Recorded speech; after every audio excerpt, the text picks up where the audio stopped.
ma'am card reading हाइफेटंग तौसीको ngasize card reading से कइनो से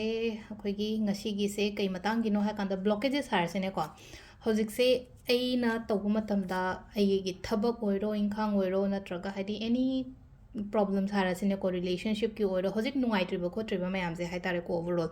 अदुदो कयाम कुइना हाइतारे को हाइदी कयाम कुइना लेगिगदगे हाइदी करम कांदगे हाइदी फरकदगे हाइबगी अदुगी हाइफेटंग हाइतारे को करी एनर्जी लाके है हाइफेटंग येंगसेको अदो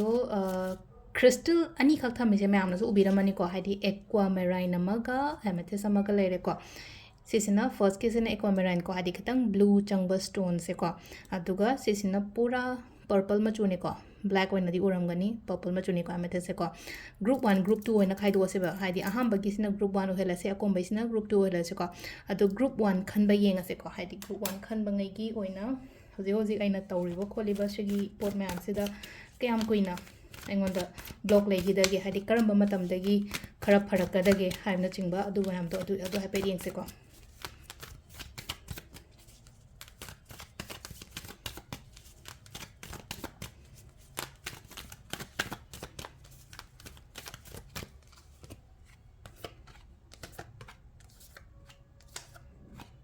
सिले कोई कार्ड से कार्ड मंगा लोथोक जरे को कार्ड मंगा सिद्दगी को सिदा लेसे हौजिक हौजिक को हाइदी पोट अनोबम ता होबा यादे को इसागी ओइना हारगदी हाइदी पोट अमत्ता हाइदी स्टार्ट कुंबा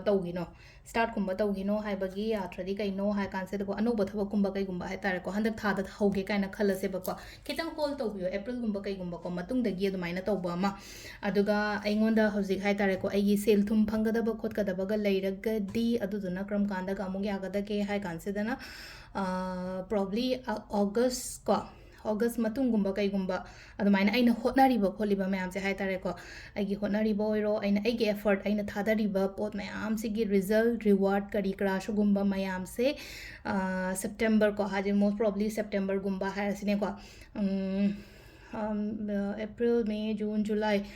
अगस्त सेप्टेम्बर साइड एक्सपेक्ट तौबा याइको हाइदी तौरिबा मैम से अदो अइना होनरिसे हाइदी लेमना मांगदरा खोतकदरा हाइरगदी मांगोय केमता लेमना केमता मांगोय लोइना लाकनी अदुगी रिजल्ट रिवार्ड हाइतारे को अइना अइ लायम पायेना खलसे बे लायम पा एग्जाम थादुने कोतुने ना खलसे तादे हाइना अइना पारिबा अइना ओइना होनरिबा खोलिबा मैम दो अदुगी रिजल्ट रिवार्ड लोइना मग अइंगोंदा लोइना फंगनी को अदुगा होटनाबसे हाइतारे को होटनाबसे होटनाबियो हजिसु लेप्तना होटनाबियो को हाइदी तोक्थोकोनो लेप्थोकोनो मरक्ता केमता दगी कइनोगिदा हाइरसिने को लाइ लाइसुगी मतांगिदा हाइरगसु को हाइदी वाटलिको यामना तौगदबा खोतकदबा यामना हैजनगदबा यामना खंजनगदबा खोतकदबा मयाम वाटलिको अदे बिजनेस ता हाइरसिने को बिजनेस से हाइदी ऑलरेडी तौरगा लेरियना खलसे तौरगा लेरिबा बिजनेस दो अमुक्का हेना कई कइनो हापसनबा खोचनबा अदुमाइना गुंबा ओइको फिनेंशियली इंडिपेंडेंस दी ओयोना हाइको हाइदी लाकदोरिबा मतम हाइदी फ्यूचर दा कइदगा हाइ तारगदि को हाइदी फिनेंशियल इंडिपेंडेंट ओइबा खोतबा हाइ तारको मिंगोंदा मी मखा तांगना कइनो तौगदबा अदुमाइना लेरोइको पुंसिसे अदुगा अमना को हाइदी केयर लो इसादा यामना हाइदी टेंशन स्ट्रेस कुंबा लोगनो कानादबदको इसादा यामना केयर लोबियो इसादा केयर लोबा हाइबगी आथ्रदी लेनाको हाइदी खुसे थबक तौरिङेदा हाइदी हाना लेरंबा पुंसी लाइफस्टाइल हारसिने को युं कई पांड्रिङेदा लेरंबा लाइफस्टाइल गा युं कई पाला मतुंगदा लेबा लाइफस्टाइल खतंग खेनरकपदि दुम यावेनाको अताजु पुंग कुमरी सिदा पुंग अमा खतंग लोथोपदि कैसु अकाइबा केमता लेते इसागी दमकता पुंगहाय अमा पुंग अमा लोथोगा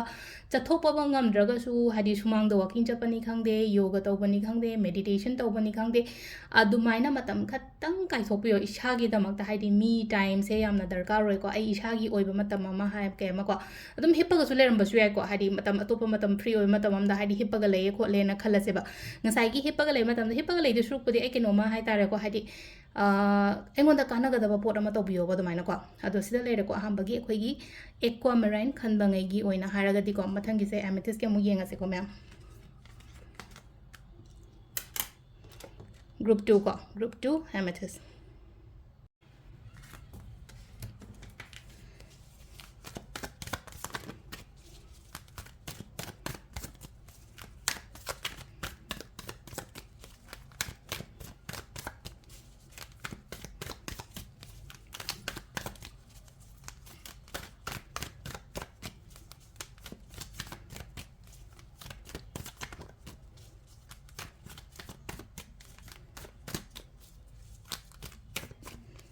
ग्रुप 2 गिसु अमुक्का चमानना को card manga khatang lawthose ko sumaina 1 2 3 4 5 ko se lere ko koi card manga se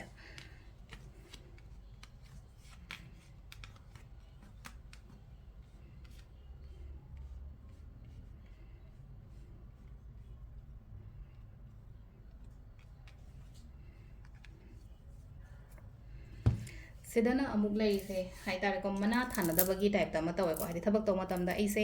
ऐसे मयाम अमदि तौरे को हादि थबक से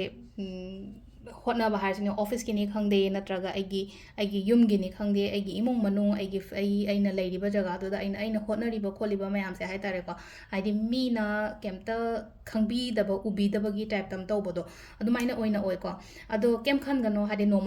नत्रा नोमदे हादि सोइदना खंगकपा खोटपा हाइबदो दु ओइरकनी को हादि सिदा लाइफ से को हादि लाइफ से माइ पाओ हाइना पीयेबा सिदा को हादि माइ पाओ हाइना पी मतम से को हादि मतम लौबा खोटपा हाइरासिने को मतम गुमा सुमाइना लौबा खोपसे हादि क्रम कांदगा हाइरने हादि probably June हाइरासे नत्रगना October ko hadi October sai su phag sai da su hai tare ko hadi kuina khara keno to major oiba pot kum bana hadi October gumba kai gumba sai da dumai la kani ko aduga amana probably June gumba kai gumba se handak chahi gi lai ba hadi June sida ko hadi aingon da hai tare ko changakpa phangba मीना मतेंग तौरपनी खंगदे नत्रगा आइना ngairaga leriba pot kumba doni khangde ko adumba mayam do dumaina lakpa oina oi ko ado si kanda nga sa aina haise ko hadi aina tawriba mayam se hadi mana thana de na khala se tharakani ba loima hai matam ma yog matam da loina mak tharakani ai kanano kaino habado mina masa khangani ko hadi makok thongaga hai tare ko hadi life se amaka lead tawraga su chatlo hai ko makok thongaga hadi yamna keno tawna layo na hain so pidaba hai tare ko hadi career gi oiro amagi oiro adugi matang daga mu haraga so ko makok thongaga chatlo mayam da hai tare ko hadi makok chingaga thabak tawo keno ma matam da hadi startup makta tawre na khala startup to wai che business to pick kera chawgera mi ani hum makha da leraga di aina mi mayam do lamjing biraga chatli na ko adumaina lamjing ga chatlo kholo hai bage adum basu lai ko hadi hana tawgi ba hai tare ko hana tawgi ba ai do shi tawram da su phagadam ne khot kadam ne haina hazikta realize to ko pot kum ba leraga di ko adugi pot to amuka hana repeat tawba yade ko amuka hana repeat tawba hadi mistake hai tare ko mistake ka natraga hadi natraga sum aina tawgi matam da hadi